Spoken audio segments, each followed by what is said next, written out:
அடுத்த கொஸ்டின். இதெல்லாம் கொஸ்டினா? Your favourite hobby? எனக்கா இது மாதிரி இன்டர்வியூஸ் பிடிக்குமா? Favourite Tamil actor or actress? Actors.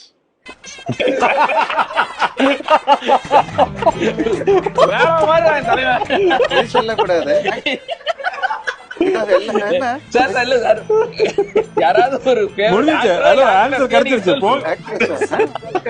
என்னன்னா இந்த படத்துல வந்து ஷாருக் கான் நடிச்சிருக்காங்க, அப்புறம் இந்த படத்துல வந்துட்டு மம்முக்கா நடிச்சிருக்காங்க, மம்முக்கா நடிச்சிருக்காங்க அப்படின்லாம் சொல்றாங்க. சோ அதெல்லாம் ட்ரெய்லர்ல எதுவும் நான் பார்க்கல. சோ அதை பத்தி ஏதாவது சொல்ல முடியுமா சார்?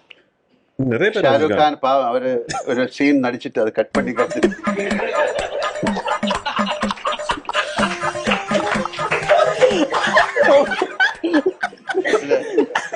டெலீட்டட் சீன்ஸ்ல பண்றோம். அதுல இருக்கு. டெலீட்டட் சீன்ஸ்ல ரிலீஸ் பண்ணிடுவோம்.